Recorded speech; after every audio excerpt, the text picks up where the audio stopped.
So let's discuss the 4 options that you can provide any one of your new recruiting clients as you're negotiating and providing a service for them. The 2 most popular ones that most recruiters and agency owners will engage with is traditional headhunting or direct hire. So you are going to work for free until you find a candidate.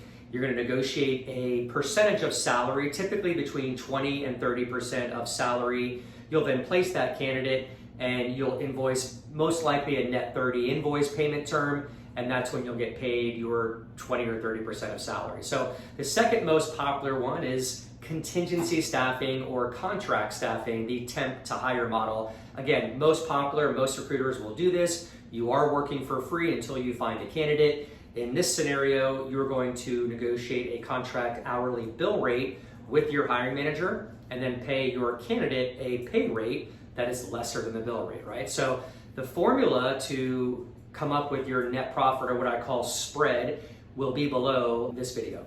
Okay, the next 2, which I do and which I highly encourage you do when you're first starting your recruiting business, because most recruiters don't do this, but you're not gonna work for free. You're gonna work like an attorney would, a lawyer, a CPA, and that is where you get a payment up front before you start your search. The reason why this is so important and valuable is because most new clients that you'll get, you don't have much of a relationship with them. And so they're using many other recruiting agencies and they don't give you the exclusive, and they're most likely gonna ghost you, and they're not gonna have sense of urgency to see your candidates through once you submit them over. So what you'll find out is you're gonna work your tail off for hours and weeks and months to find candidates for them. They're not gonna get back to you with feedback, and that's gonna be frustrating. And a lot of times you're gonna realize you worked for free and made no money. All right, so retain search, that's where you negotiate, again, a fee of salary, but here's where you will go ahead and collect a third of that payment up front before you start your search, right?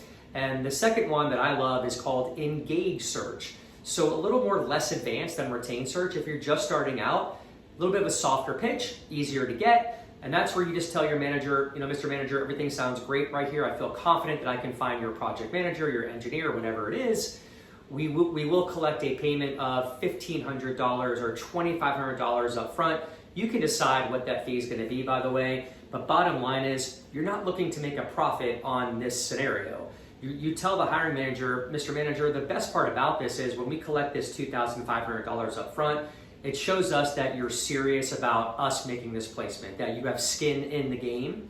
And here's the best part. Once we find your candidate and we place that candidate, we're gonna go ahead and refund that $2,500 on your first invoice. So we're not looking to make money off this. It's just a way to assure us that you're gonna work with us throughout the process and that we're not gonna get ghosted, which we have in the past, and it deflates our recruiters. So once you give us that engage search, our recruiters are fired up. They come in the weekends, they work overtime, and we have a much better success to place this candidate with you. Hope that helps, guys.